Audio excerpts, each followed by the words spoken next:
जय हिंद मेरे प्यारे दोस्तों। आप सभी का अमेजिंग ज्ञान पॉइंट पर हार्दिक स्वागत है। दोस्तों, आज के इस वीडियो में हम साइंस के 25 अति महत्वपूर्ण क्वेश्चंस को कवर करने वाले हैं जो आपके एग्जाम में बार बार पूछे जाते हैं। फ्रेंड्स, वीडियो के सभी क्वेश्चंस सिलेक्टेड हैं जिन्हें मैंने बहुत ही अच्छे से एक्सप्लेन किया है, इसलिए वीडियो आपके लिए काफ़ी ज़्यादा यूजफुल होने वाली है। तो वीडियो में आप शुरू से अंत तक बने रहिएगा। चलिए हम अपने फर्स्ट क्वेश्चन को देख लेते हैं। दोस्तों, आज का हमारा फर्स्ट क्वेश्चन है, निम्नलिखित में से कौन सी एक मिश्र धातु है। यह आप सभी से पूछा जा रहा है। अब आप सभी के ऑप्शंस में से आपको देख के बताना है कि इसमें से कौन सा मिश्र धातु है। दोस्तों, इन क्वेश्चंस में से जितने भी क्वेश्चन के आपको उत्तर पता है, आप सभी को कमेंट बॉक्स में बताना है, जिससे आप सभी का साथ साथ में ही रिवीजन होता जाएगा। तो फ्रेंड्स, हम इस क्वेश्चन की बात करें तो आयरन यानी लोहा और कार्बन से बना होता है इस्पात, और इसी को स्टील बोला जाता है। यानी लोहा और कार्बन के मिश्रण को स्टील कहते हैं और यह एक मिश्र धातु है।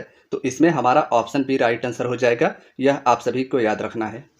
दोस्तों, अब हमारा नेक्स्ट क्वेश्चन है, इंसुलिन की खोज किसके द्वारा की गई थी। तो इसमें हमारा ऑप्शन राइट आंसर हो जाएगा।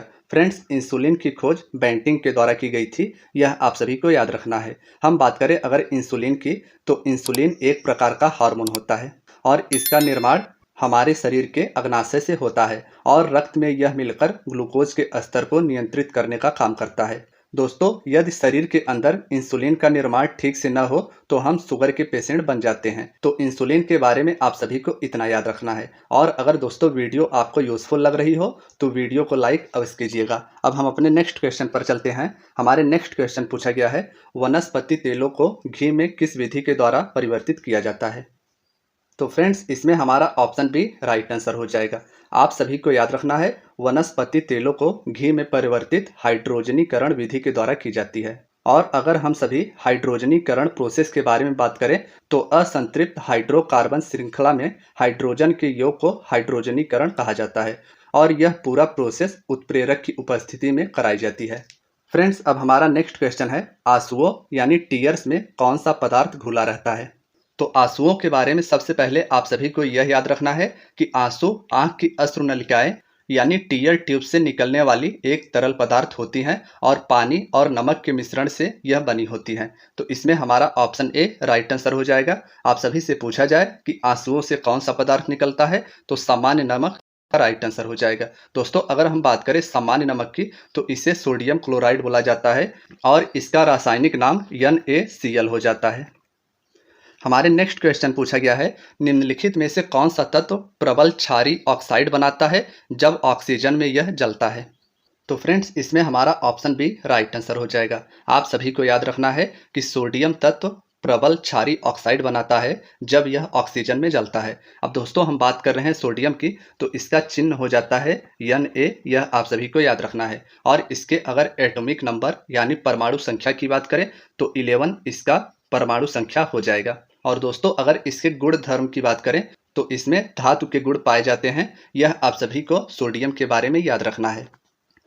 हमारे अगले क्वेश्चन पूछा गया है, फैदम क्या है। अब आप सभी को ऑप्शंस में से बताना है कि फैदम क्या है। मैं जैसे ही आपको क्वेश्चन बताता हूं, आप वीडियो को रोकेंगे और उसके बाद जो भी इसका राइट आंसर हो जाएगा वह आप कमेंट में बताएंगे, तो इससे आप सभी का रिवीजन भी होता रहेगा। अब हमारे इस क्वेश्चन का जो राइट आंसर हो जाएगा वह हो जाएगा ऑप्शन डी। आप सभी को याद रखना है कि फैदम एक मेजरमेंट यानी माप इकाई है। तो अगर हम बात करें फैदम के उपयोग की, तो पानी की गहराई को नापने के लिए फैदम का उपयोग किया जाता है और एक फैदम बराबर 6 फीट हो जाता है। यह भी आप सभी को याद रखना है। और अगर इसे मीटर में कन्वर्ट किया जाए तो 1.8 मीटर एक फैदम हो जाएगा। इस क्वेश्चन से आप सभी को इतना याद रखना है। दोस्तों, अब हमारा नेक्स्ट क्वेश्चन है, रिचर स्केल और इसे ही रिक्टर स्केल भी बोला जाता है, किसके नापने में प्रयोग किया जाता है, यह आप सभी को बताना है। तो फ्रेंड्स, इस ऑप्शंस में से हमारा ऑप्शन ए राइट आंसर हो जाएगा। भूकंप की तीव्रता को नापने के लिए रिचर स्केल या रिक्टर स्केल का प्रयोग किया जाता है। दोस्तों, रिक्टर स्केल में भूकंप के तरंगों को रिक्टर स्केल के 1 से 9 तक के आधार पर नापा जाता है और रिक्टर स्केल प्रत्येक अगले इकाई पिछली इकाई की तुलना में 10 गुना अधिक तीव्रता रखती है। आसान भाषा में अगर हम सभी समझे तो रिक्टर स्केल पर 6 तीव्रता का भूकंप 5 से केवल 1 गुना नहीं बल्कि 10 गुना ज्यादा होगा। भूकंप मापने के लिए मोमेंट मैग्नीट्यूड स्केल नामक यंत्र का भी इस्तेमाल होता है। यह भी आप सभी को याद रखना है।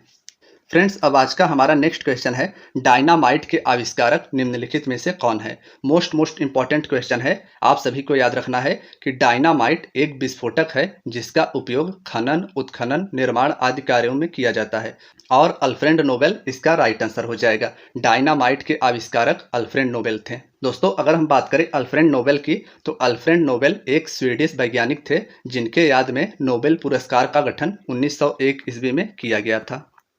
फ्रेंड्स, अब हमारा नेक्स्ट क्वेश्चन है, प्लास्टर ऑफ पेरिस किससे प्राप्त किया जाता है। दोस्तों, हम बात कर रहे हैं प्लास्टर ऑफ पेरिस, इसे ही पीओपी बोला जाता है और इसके रासायनिक नाम की बात करें तो कैल्शियम सल्फेट हाइड्रेट या कैल्शियम हेमीहाइड्रेट इसका रासायनिक नाम है। और इसके अगर रासायनिक सूत्र यानी केमिकल फार्मूला की बात करें तो CaSO4 डॉट हाफ H2O इसका केमिकल फार्मूला हो जाएगा। यह आप सभी को याद रखना है। और हमारे क्वेश्चन पूछा गया है कि प्लास्टर ऑफ पेरिस किससे प्राप्त किया जाता है, तो इसमें हमारा ऑप्शन बी राइट आंसर हो जाएगा। जिप्सम से प्लास्टर ऑफ पेरिस को प्राप्त किया जाता है। फ्रेंड्स, अब हमारा नेक्स्ट क्वेश्चन है, रडार में किस प्रकार की तरंगें होती हैं। दोस्तों, अगर हम रडार के उपयोग की बात करें तो रडार की सहायता से वायुयान, जलयान आदि के चाल और दूरी दिशा का पता लगाया जाता है। और दोस्तों, इसमें विद्युत चुंबकीय तरंगें होती हैं, यह आप सभी को याद रखना है। हम अगर रडार के फुल फॉर्म की बात करें तो रेडियो डिटेक्शन एंड रेंजिंग इसका फुल फॉर्म हो जाएगा। आप सभी को याद रखना है कि रडार में इलेक्ट्रोमैग्नेटिक वेव्स होती हैं। हम अपने नेक्स्ट क्वेश्चन की बात करें तो हमारे नेक्स्ट क्वेश्चन पूछा गया है, आकाश के नीले दिखाई देने का मुख्य कारण क्या होता है। तो फ्रेंड्स, इसमें हमारा ऑप्शन बी राइट आंसर हो जाएगा। वायुमंडल में उपस्थित धूल आदि के कणों द्वारा सौर किरणों के प्रकीर्णन के कारण ही आकाश नीले रंग का दिखाई देता है।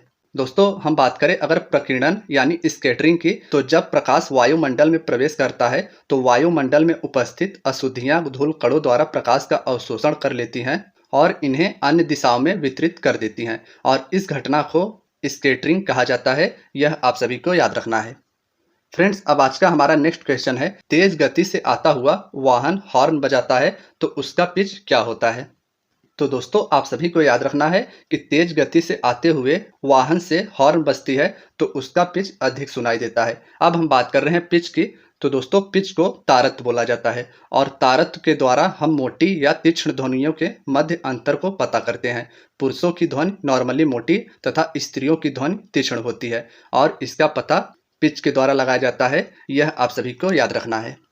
दोस्तों, अब हमारा नेक्स्ट क्वेश्चन है, बर्फ पर दाब बढ़ाने से उसका गलनांक क्या हो जाएगा।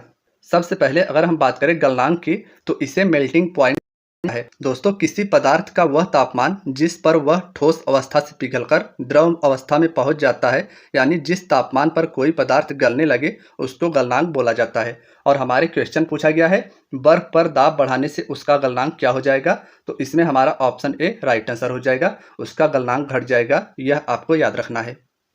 हमारे अगले क्वेश्चन पूछा गया है, गर्मियों में सफ़ेद कपड़े क्यों पहने जाते हैं।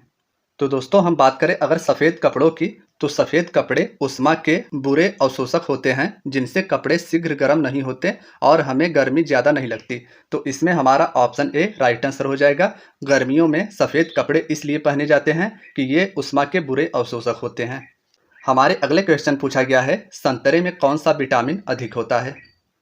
तो दोस्तों, इसमें हमारा ऑप्शन सी राइट आंसर हो जाएगा। संतरे में सर्वाधिक मात्रा में विटामिन सी पाया जाता है, यह आप सभी को याद रखना है। हम बात करें अगर विटामिन सी की, तो विटामिन सी प्रचुर मात्रा में खट्टे फलों में पाया जाता है। और विटामिन सी के अगर फायदों की बात करें तो विटामिन सी से स्किन खूबसूरत होती है और इनके द्वारा रोग प्रतिरोधक क्षमता बढ़ती है।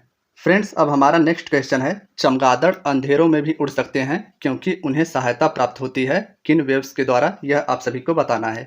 तो दोस्तों, इसमें हमारा पराश्रव तरंगे राइट आंसर हो जाएगा। पराश्रव तरंगे उन्हें कहते हैं जो 2000 कंपन प्रति सेकंड से ऊपर की होती हैं। और सामान्य मनुष्य की बात करें तो सामान्य मनुष्य 20 कंपन प्रति सेकंड से 20,000 कंपन प्रति सेकंड के मध्य की आवृत्ति सुन सकता है। तो यह आप सभी को याद रखना है। हमारा अगला क्वेश्चन है, एल्युमिनियम किस खनिज से प्राप्त की जाती है। तो दोस्तों एल्युमिनियम बॉक्साइड नामक खनिज से प्राप्त की जाती है, यह आपको याद रखना है। हम बात करें अगर एल्युमिनियम की, तो एल्युमिनियम पृथ्वी के भूपर्पटी पर सबसे अधिक मात्रा में पाई जाने वाली धातु है। एल्युमिनियम क्या है? यह पृथ्वी के भूपर्पटी पर सबसे अधिक मात्रा में पाई जाने वाली धातु है और इसका रासायनिक सूत्र Al हो जाएगा। और इसके अगर परमाणु संख्या की बात करें तो इसका परमाणु संख्या 13 हो जाएगा। और उड़ीसा में स्थित नाल्को कंपनी एल्युमिनियम के लिए प्रसिद्ध है, यह भी आप सभी को याद रखना है। फ्रेंड्स, अब हमारा नेक्स्ट क्वेश्चन है, जल में अस्थायी कठोरता का कारण क्या है? तो दोस्तों कैल्शियम क्लोराइड या CaCl2 जल में अस्थायी कठोरता का मुख्य कारण हो जाएगा। तो इसमें हमारा ऑप्शन बी राइट आंसर हो जाएगा, यह आप सभी को याद रखना है। अब हमारा अगला क्वेश्चन है, कैलोरी की मापन की इकाई क्या है? दोस्तों अगर हम बात करें कैलोरी की, तो भोजन में उपस्थित ऊर्जा को आमतौर पर कैलोरी में मापा जाता है और यह ऊर्जा की एक इकाई है। और हमारे क्वेश्चन पूछा गया है कैलोरी की मापन इकाई क्या है? तो इसमें हमारा ऑप्शन ए राइट आंसर हो जाएगा। उष्मा यानी हीट कैलोरी की मापन इकाई हो जाएगी। हमारा नेक्स्ट क्वेश्चन है, सूर्य उदय होते समय व डूबते समय लाल क्यों दिखाई देता है? दोस्तों सूर्य में उपस्थित लाल रंग का प्रकीर्णन बहुत कम होता है, इसलिए सुबह शाम सूर्य लाल रंग का दिखाई देता है। तो इसमें हमारा ऑप्शन डी राइट आंसर हो जाएगा। सूर्य उदय होते समय व डूबते समय प्रकीर्णन के कारण लाल दिखाई देता है। अब हमारा अगला क्वेश्चन है, लोहे में जंग लगना क्या है? तो दोस्तों लोहे में जंग लगना एक रासायनिक क्रिया है, यह आप सभी को याद रखना है। लोहे पर जंग लगने का मुख्य कारण ऑक्सीजन और नमी होता है और लोहे पर जंग लगना रासायनिक क्रिया है, तो यह आप सभी को याद रखना है। अब हमारा अगला क्वेश्चन है, विद्युत बल्ब का फिलामेंट किसका बना होता है? दोस्तों अगर हम बात करें फिलामेंट की, तो फिलामेंट एक पतली धातु होती है जो विद्युत प्रवाहित होने पर प्रकाश देना प्रारंभ कर देती है। और हमारे क्वेश्चन पूछा गया है विद्युत बल्ब का फिलामेंट किसका बना होता है? तो इसमें हमारा ऑप्शन बी राइट आंसर हो जाएगा। विद्युत बल्ब का फिलामेंट टंगस्टन का बना होता है। और दोस्तों अगर हम बात करें टंगस्टन की, तो टंगस्टन एक धातु है जिसकी परमाणु क्रमांक 74 हो जाएगी। हमारा अगला क्वेश्चन है, केतली में पानी का गर्म होना किसका उदाहरण है? तो इसमें हमारा ऑप्शन बी संवहन या कन्वेक्शन राइट आंसर हो जाएगा। केतली में पानी गर्म होने का उदाहरण संवहन हो जाएगा। दोस्तों हम बात करें अगर संवहन की, तो तरल पदार्थ जैसे द्रव और गैस में ऊष्मा का संचरण मुख्यतः संवहन द्वारा होता है और इस विधि में तरल के कण गर्म भाग से ऊष्मा लेकर स्वयं हल्के होकर ऊपर उठते हैं तथा ठंडे भाग की ओर जाते हैं। अब हमारा अगला क्वेश्चन है, SI में बल का मात्रक क्या हो जाएगा? यानी दोस्तों आप सभी से पूछा गया है SI पद्धति में बल का मात्रक क्या हो जाएगा? तो इसमें हमारा ऑप्शन बी राइट आंसर हो जाएगा। न्यूटन SI पद्धति में बल का मात्रक हो जाएगा। दोस्तों बल के साथ साथ भार का भी SI मात्रक न्यूटन होगा, तो यह भी आप सभी को याद रखना है। हमारा नेक्स्ट क्वेश्चन है, वायु क्या है? यह आप सभी से पूछा गया है। तो दोस्तों वायु गैसों का मिश्रण है जिसमें नाइट्रोजन 78%, ऑक्सीजन 21% और आप सभी को याद रखना है कि वायु का कोई रंग नहीं होता। अब हमारा नेक्स्ट क्वेश्चन है, यांत्रिक ऊर्जा को विद्युत ऊर्जा में किसके द्वारा बदला जाता है? तो दोस्तों मैकेनिकल एनर्जी को इलेक्ट्रिक एनर्जी में डायनेमो के द्वारा बदला जाता है। तो इस प्रकार से इसमें हमारा ऑप्शन डी राइट आंसर हो जाएगा। दोस्तों डायनेमो वह यंत्र होता है जिसके द्वारा विद्युत ऊर्जा को प्रवाहित किया जाता है। तो फ्रेंड्स आज की वीडियो आपकी यहीं तक थी। वीडियो अगर पसंद आई हो तो वीडियो को एक बार लाइक कर दीजिएगा और अगर आप चैनल पर नए हैं तो चैनल को जरूर सब्सक्राइब कीजिएगा। धन्यवाद दोस्तों।